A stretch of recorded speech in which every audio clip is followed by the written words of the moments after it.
Welcome back to Sunrise Daily. We've got Senator Sabi Abdullahi, the spokesperson of the Senate. He joins us via phone this morning. Good morning and thank you for joining us. We've just had the SAN tell us that there isn't any basis in law in Nigerian constitution wherein the Senate can rely on to suspend another senator. Could you then tell us upon what does the Senate rely on to suspend him? Well, thank you, Chamberlain. Good morning, Nigerians. First, let me say that the National Assembly is enabled by the Constitution of the Federal Republic of Nigeria. And in the Constitution, it is very clear that the National Assembly is to regulate its own affairs. And within that context, that is why we have the order book. That is why in the Senate they have their own house rule. And I think if something is done pursuant to that, then we have a constitutional basis for regulating our own affairs. And it is important for Nigerians to understand the learned son that was speaking, I think is speaking just from one perspective and is not looking at the import of the various provisions that governs how democracy is run. And I think as a professional, he knows very well what makes you a professional is that you are able to self-regulate yourself. And by self-regulating yourself, it does not mean you are serving as a judge in your own case. As far as the National Assembly is concerned, our processes are guided by the provisions of the Constitution that gives us the power to regulate our own affairs. And if we have our own order book and we make provisions for either interpretation or for taking action, whatever we do within that context, I think we are right. The issue of Senator Ali Ndume, he made this particular case on the basis of coming under privileges.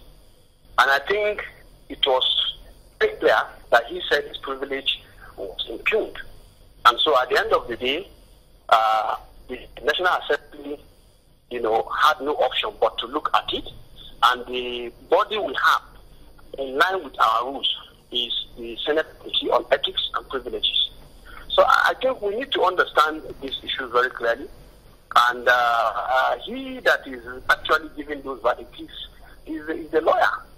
And his opinions necessarily does not count. When you go to court, you can voice your opinion. This other person can voice his opinion. It is what the court says. Okay.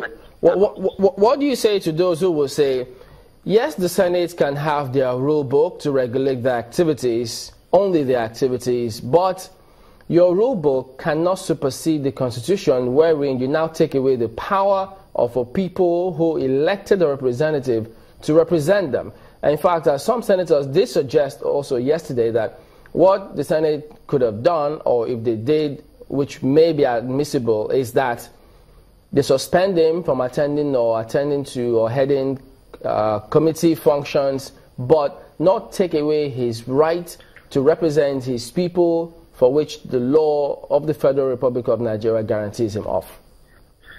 Well, you see, when you say suspension, you've not removed him from the Senate. We don't have the power to remove a senator from the Senate, except the court says so.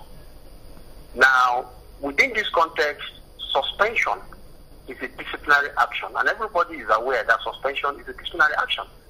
And I think if the lawyers, if the senators deem it necessary to discipline one of their own, so that we can act within the context of what we have all sworn to uphold.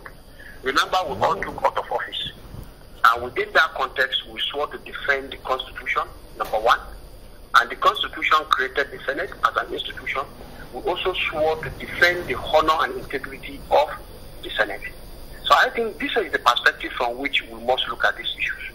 And overall, at the end of the day, we have done, the senators have taken that decision.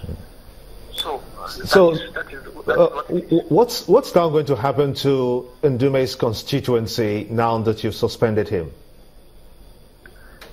let me tell you one thing. Even if he is under suspension, there is nothing that belongs to that constituency that will suffer. For example, I will tell you, we have zonal intervention, which every constituency, that you represent, are given that little privilege for you to be able to give them a sense of belonging. By virtue of this suspension, he's not going to be denied those things. So I think it's just, like I said, from my own understanding of the issues, it's a disciplinary measures, and if that is what the entire Senate has said, that is what they have said. Another issue that is being contended in the Senate is that of the confirmation of the recs.